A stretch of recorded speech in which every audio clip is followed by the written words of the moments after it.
किसान भाइयों, मैं आपका दोस्त राकेश जाट और आज मैं आपको बताने वाला हूँ मल्टीक्रॉप थ्रेशर का धनिया की सेटिंग का रिव्यू। किसान भाइयों, जैसा कि आपको पता है कि हम किसान भाइयों के लिए अलग वीडियो लेके आते रहते हैं, तो आप सभी किसान भाई से हमारी गुजारिश है कि पहली बार चलकर चैनल पे आए हो, चैनल को सब्सक्राइब करना ना भूलें, क्योंकि हम आगे आने वाले दिनों के अंदर भी किसान भाइयों की समस्या के ऊपर वीडियो बनाने वाले हैं। तो किसान भाइयों, ये वीडियो आपके लिए बहुत ही खास होने वाला है, वीडियो में तो जरूर बने रहिए। और आज हम आपको मिलाने वाले कंपनी के एक्सपर्ट रामराज जी से संपूर्ण जानकारी आपको वीडियो में मिलने वाली है। तो सर, आपका मतलब बहुत बहुत स्वागत है। सर, अपना परिचय दीजिए। मैं हूँ रामराज गुजर और ये एक एनओटी कंपनी का मिस्त्री हूँ। तो आज किसान भाइयों के लिए आप किस फसल की सेटिंग का रिव्यू दिखाने वाले हो? धनिया की सेटिंग का फसल का रिव्यू दिखाने वाला हूँ। तो सर, धनिया के साथ जैसे कि अभी जो एयर में सेटिंग हो रखी है मशीन, वो किसकी हो रखी है? ये सरसों की ओर की है। तो सर, दोनों की सेटिंग का रिव्यू आप दिखाने वाले हो किसान भाइयों जी को? जी। तो सर, शुरुआत कहाँ से करें? शुरुआत करते हैं। सबसे पहले अपने को झाड़ कौन सा लगाना है। जैसे आप सरसों की अगर फसल निकाल रहे हो तो सरसों के अंदर 3 सूत का जाल लगाना है। अच्छा। और कंपनी वैसे 2.5 सूत का जाल भी सरसों में निकालने के लिए देती है, लेकिन 3 सूत का जाल निकालने पे क्या है कि आपके ट्रैक्टर को लोड नहीं पड़ेगा। अगर माल गीला है और अगर माल सूखा हो जाए तो आप 2.5 सूत में भी जाल निकाल सकते हैं। तो कहने का मतलब, अभी जो ये मशीन हम देख पा रहे हैं एनवीटी कंपनी, इसमें कंपनी ने जो जाल फिटिंग करके दिया वो सरसों का दिया हाँ है। जी। लेकिन अगर किसान भाइयों को मान लीजिए धनिया निकालना है, अपन बात करते हैं सबसे पहले धनिया के ऊपर, तो धनिया की जाल दिखा सकते हो आप किसान भाइयों को? जी, आपको धनिया की जाल दिखाता हूँ। किसान भाइयों, आप देख सकते हो, ये जो जाल आप देख पा रहे हो ये धनिया की जाल है। 3 सूत किसको जाल बोलते हैं। अब हम आपको समझाने वाले कि 3 सूत क्या होता है। इस जाल का जो गैप है, इस गैप के अंदर 15 नंबर का जो बोल्ट आता है वो इसमें आसानी के साथ आ जाना चाहिए। जैसे कि हमारे मिस्त्री जी ने आपको करके दिखाया है कि 15 नंबर का इसमें बोल्ट प्रॉपर तरीके से आ रहा है। तो सबसे पहले आपने बता दिया किसान भाइयों को कि सबसे पहले हमको जाल चेंज करना है। हाँ, 3 सूत का जाल लगाना है। 3 सूत का मतलब अगर किसान भाई अगर नहीं समझता है सूत के बारे में, तो जो 15 नंबर का जो पाना लगता है जिस बोल्ट के, वो पाना उस बोल्ट को आप जाल के अंदर डाल के देख सकते हो। भाई ये 15 नंबर का जो बोल्ट है ये घुस रहा है, तो ये 3 सूत का जाल है। तो किसान भाइयों, सर ने बताया है कि जो जाल आपको लगानी है वो लगानी है 3 सूत का, 15 नंबर का बोल्ट इसमें आसानी से आ जाए। इसके बाद अगर अपन बात करें, मेन बात आती है चालने की। इस मशीन के अंदर कितने चालने लगे हुए हैं? इसके अंदर 2 चालनी तो ऊपर लगे हुए हैं, इसके अलावा नीचे एक बारीक लगा हुआ है, उसके अलावा यहाँ पे 2 फिल्टर भी लगे हुए हैं। तो किसान भाइयों को धनिया के अंदर जो ऊपर वाला चालना है वो कितने नंबर का लगाना है? ये आपको ऊपर वाला 15 नंबर का लगाना है। कहने का मतलब 3 सूत की जाल 15 नंबर का बोल्ट आएगा, तो सेम वही चालना ऊपर वाला 15 नंबर का बोल्ट वाला किसान भाइयों को लगाना है। ऊपर और जो सेकंड नंबर का चालना हम देख पा रहे हैं किसान भाइयों, तो इस वाले चालने में कितने नंबर का चालना किसान भाइयों को लगाना है? 13 इसके अंदर आपको 13 नंबर का चालन लगाना है। मतलब ऊपर वाला 15 नंबर का लगाना है, नीचे वाला 13 नंबर का लगाना है। जी जी जी। इसके बाद अगर बात करें, जो मेन फिल्टर होता है जहाँ माल छनता है, जो ये सफाई वाला जो पंखा लगा हुआ है, यहाँ पे कितने नंबर का चालना किसान भाइयों को लगाना है? यहाँ पर आपको 13 नंबर का ही लगाना है। किसान भाइयों, दिखा सकते हैं हम आपको ये चालना 13 नंबर का। ये चालना किसान भाइयों को फ्रंट पे जहाँ माल गिरता है, जहाँ माल की सफाई होती है, वहाँ किसान भाइयों को ये लगाना है। इसके अलावा अपन बात करें सर आरपीएम की, जी। किसान भाइयों को दिक्कत आती है धनिया फोड़ने की। सबसे बड़ी समस्या किसान भाइयों के दिमाग में यही रहता है कि हमारा धनिया बहुत महंगा होता है, बहुत महंगी फसल है, तो सर वो हमारा फूटना नहीं चाहिए। तो उसके लिए आपकी मशीन में क्या प्रावधान है? सर, मैं सबसे पहले तो ये बात करता हूँ कि जो भी फसल होती है उससे सबसे नाजुक और हल्की चीज होती है धनिया। तो इसके लिए ट्रैक्टर के आरपीएम कम होने चाहिए। तो कंपनी ने आरपीएम कम करने के लिए यहाँ पर देखिए आप 3-3 ग्रुप की 3 पुल्ली लगा रखी है। ये 1 2 और ये 3, ये 3-3 पुल की जो 3 पुल्लियां लगा रखी है, इसके अंदर कंपनी ने नीचे 8 इंच की पुल्ली दी है और ऊपर 13 इंच की पुल्ली दी है। तो किसान भाई, धनिया के अंदर आपको आरपीएम की बात करते हैं धनिया की, तो नीचे 8 पे रखना है और ऊपर 13 पे रखना है, ताकि रोटर की स्पीड कम हो। किसान भाइयों, हमारे सर ने बताया है कि धनिया निकालने के लिए स्पेशल इस बार कंपनी ने जो बदलाव भी किया है वो ये किया है कि नीचे वाली पुली 8 इंच की है और ऊपर वाली पुली 13 इंच की। क्यों ना सर? सही है सर। इसके अलावा किसान भाइयों को जो ट्रैक्टर के जो आरपीएम रखने हैं वो कितने पे रखना है सर?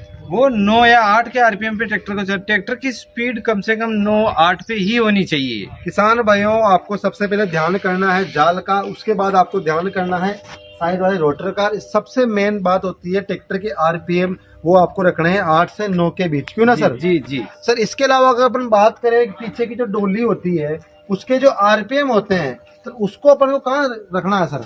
उसको कम स्पीड पे रखना है। बाहर वाली जो पुल्ली होती है, आप दिखा सकते हो किसान भाइयों को, जी। ये दिखाते हैं आपको। जो सर ने बताया है कि जो पीछे की जो डोली उसके आरपीएम आपको कहाँ रखने, बताइए सर। ये यहाँ पे 3 ग्रुप की पुली लगी हुई है जी। हाँ, सिंगल बेड लग रखी है, वहाँ पे 3 ग्रुप की पुली लग रखी है। सबसे बड़ी जो पुली ये है, आपको आज धनिये के अंदर ये सबसे बड़ी पुली नीचे रखना है और सबसे छोटी पुली पे ऊपर रखो बेल्ट रखना है। किसान भाइयों, जैसा कि सर ने बताया है कि आपको सबसे नीचे जो सबसे बड़ी पुल्ली है उसके ऊपर आपको बेल्ट रखना है, सबसे छोटी पुल्ली को आपको आगे रखना है। तो इसके अलावा अगर अपन बात करें धनिया, अगर मान लीजिए सब सेटिंग करने के बावजूद अगर कोई धनिया फोड़ने की समस्या आ रही है किसान भाइयों को, तो क्या आपकी मशीन में जाल को नीचे ऊपर करने के लिए कोई प्रावधान है? जी, अगर आपको धनिया में अगर फिर भी अगर आपका धनिया फोड़ रही है मशीन, तो आप जाल को नीचे कर सकते हो। नीचे करने के लिए कंपनी ने यहाँ पे देखिए ये बोल्ट लगा रखा है। इस बोल्ट की 2 चूड़ी ढीली करनी है और इसके बाद में इस बोल्ट को ढीला करके इस बोल्ट को कसना है। इसको बोल्ट कसने से ये पत्ती नीचे आएगी। जितनी ये पत्ती नीचे आएगी उतना ही जाल नीचे होता जाएगा। धनिये के अंदर कम से कम 1 से 1.5 इंची की ब्लेड के और जाल की दूरी 1.5 इंची कम से कम होनी चाहिए, ताकि आपका धनिया नहीं फोड़े और अच्छा माल निकाले। इसी प्रकार इसमें 2, एक यहाँ पे लगा हुआ है और एक यहाँ लगा है, और इसी तरह उधर व्हील है उसके पास में भी 2 ऑप्शन दे रखे हैं। तो आप जितनी चूड़ी यानी कि जितना इसको आधा इंची नीचे कर रहे हो, तो सभी को ही आधा इंची नीचे करना है। किसान भाइयों, जैसा कि सर ने बताया है कि आपको जाल किस प्रकार नीचे उतारना है, बहुत से किसान भाई समझ नहीं पाते हैं मशीनों के अंदर कि उनको जाल किस प्रकार नीचे उतारे। तो सर ने आज बिल्कुल साफ स्पष्ट बताया है कि सबसे पहले आपको ये बोल्ट ढीला करना है, ऊपर वाला बोल्ट भी ढीला करना है, नीचे वाले को टाइट करते रहना, जिससे आपका जाल नीचे आ जाएगा। आगे की तरफ आते हैं, मेन बात होती है पंखे की। जी, धनिया फोड़ने के अलावा अगर मान लीजिए फोड़ने की समस्या नहीं आ रही है, लेकिन किसान भैया को धनिया पंखे के माध्यम से बाहर जा रहा है, सर उसके लिए आपने क्या प्रावधान किया है? सर जी, उसकी स्पीड कम और ज्यादा करने के लिए कंपनी ने इसके अंदर ऊपर हैंडल लगा रखे हैं। इससे अपन जितना हैंडल को ऊपर उठाएंगे इसकी हवा कम होती जाएगी।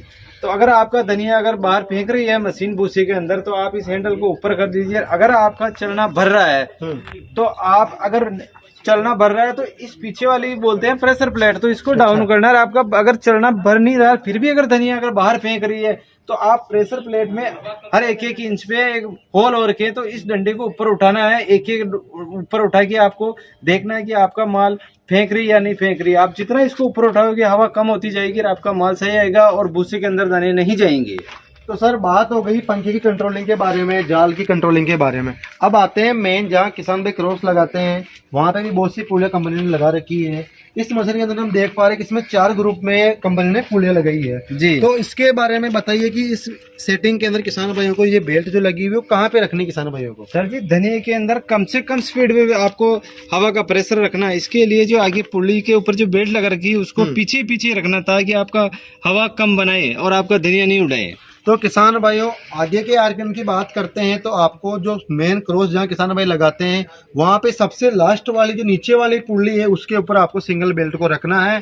ट्रैक्टर के आरपीएम भी आपको 8 से 9 के बीच में रखने हैं। किसान भाइयों, ये तो बात हो गई धनिया की। अब हम बात करते हैं सरसों की। किसान भाई इस सीजन के अंदर सबसे पहले सरसों निकालते हैं।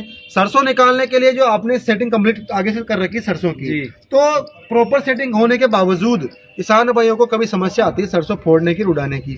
उसके लिए भी सेम प्रावधान, केवल और केवल बात करते हैं आरपीएम की। ट्रैक्टर के आरपीएम कितने रखने हैं?